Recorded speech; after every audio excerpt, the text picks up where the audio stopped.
consultants. And we asked why, and they said, because I like the flexibility, I like to fix things, I want to travel, I want to move in and out of companies, and that's wonderful, but in the back of my mind, I'm like, you still need a few years of actually working for someone to pull you in. So, they are looking, for consulting projects, you do need to have some kind of background or experience. Sometimes it doesn't need to be that lengthy, but you do need to have had done it. So, in my role, I'm putting seasoned professionals into companies, mostly medium to large size companies, and the other thing they're looking for is someone who can work very independently. Because a lot of times, again, you've walked into a company, there's crisis, there's confusion, they want you because of your expertise, but then they're on a plane and they're gone for 2 weeks. So you need to be able to sort of proactively manage yourself, work independently.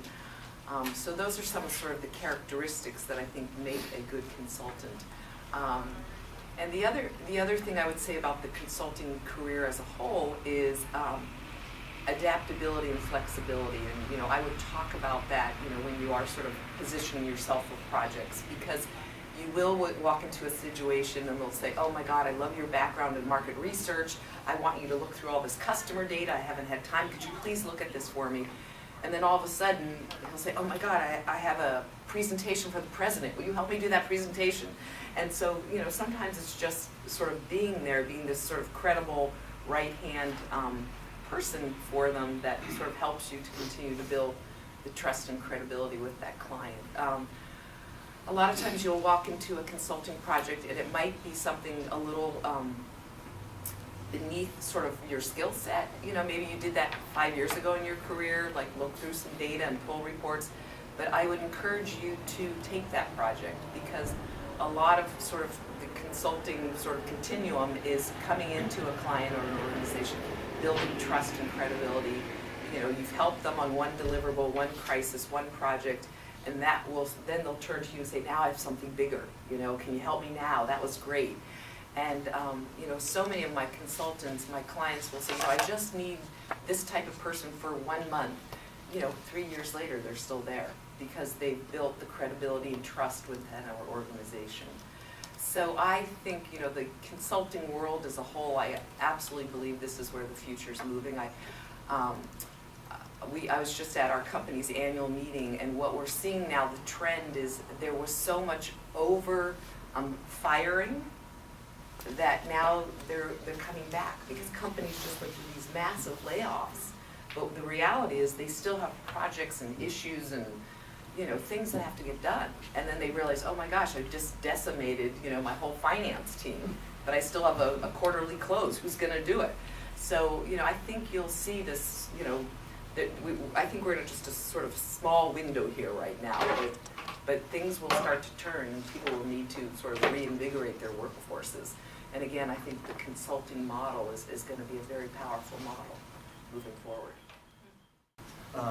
How can I do that? How can I be a better steward of my own career?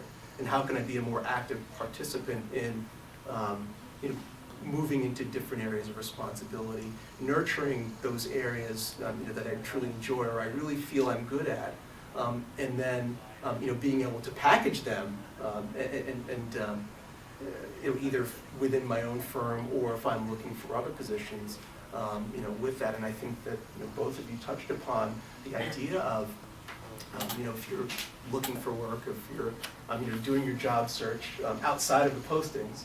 Because I think when you talk about looking at postings, you basically do a search of what am I qualified to do? Well, that sounds really interesting. Well, I'm qualified for that. Well, that's something I'll go for. But to really be able to do a pretty close analysis of all right, everybody's experience base speaks to a lot of different things, and from a recruiting standpoint, you're able to actually look at somebody's career, somebody's resume, somebody's CV, and ask them, it's interesting, you've done all these different things. Have you ever thought of X, Y, Z? Well, gee, no, I haven't, but I really enjoy all those aspects of my career and those things that I've done. So one of the things that I always, tell myself, but also tell other people is, spend a little bit of time, whether it's an hour a week, 2 hours every other week, thinking about your own career development, thinking about the things that you would like to do more of within the current context, of your employment, areas where you think you can move into or help or that interest you, but do something for yourself career-wise. I mean, you spend all of your time focused on institutional goals, furthering an institution, furthering a department, towards your employer, but it's important to, every once in a while take a step back and, really evaluate, okay, what am I doing? Do I enjoy this? Well, yes and no. Well, okay, well, what about this do I enjoy most? And how can I, move myself into a position where I'm doing more of that, or perhaps find other work where I'm doing more of that? So I'm eager to get into this in a more Q&A perspective, but I think that these are conversations that everybody needs to have, and people don't have nearly enough.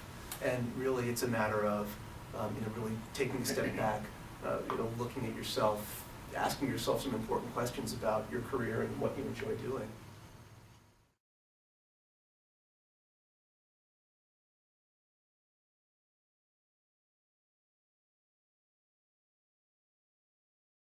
So I would agree with Ian. I think there's a lot of overlap in all of our different kind of presentations, but picking up kind of on what Victoria said about the future of work and where jobs are headed, I think I agree with her in terms of kind of towards consulting and towards temp. And also, as Caroline said, expanding your network, no matter what stage of career you're in, is really, really important. As an example, Robert Half International, which is our parent company, we've got 7 specialized divisions in which you can work as a temporary employee, and I'll kind of outline those in a second. But we were founded in 1948 as a permanent placement business for accountants to find other accountants after World War II. In 1970, Accountemps was founded, which is the world's largest provider of financial temporaries. And in 1986, when we were purchased by what is now the corporate arm, we were a company with $8 million in revenue. Today, 92% of our revenues come from temporary employment, and we're a $4.6 billion company. 11 million people went to work as temporary employees last year. So, temporary and consulting are two similar but different type of ways to work, and certainly it is something that has grown dramatically in the last 20 years, and I think if you look forward to the next 20, you'll see the same thing. In terms of kind of opportunity knocks, working as a temporary, our company, as I mentioned, has 7 different divisions that provide temporary opportunities to individuals and temporary employees to companies. The first, as I mentioned, is Accountemps, which is financial temporaries. The second is Robert Half Technology, which provides technology professionals to companies. We have a division called Office Team, which provides administrative support to companies. We have a group called Robert Half Legal, which provides lawyers and paralegals and legal administrative staff. And then we have a group called the Creative Group, which does marketing, advertising, web design. So, people say, what is temporary work? One of the most common things, I think, over 20 years in this business, 17 years with this company, people say, oh, temporary work, you must be really busy in the summer. and it's actually the opposite. UPS used to have a slogan called, moving at the speed of business. I always thought, that we should have grabbed that slogan because, as business gets busier and companies need to hire, they increasingly bring on temporary employees to meet kind of the booms and the busts of an economic cycle, to meet a month-end close, to handle a special project, a system conversion, what have you.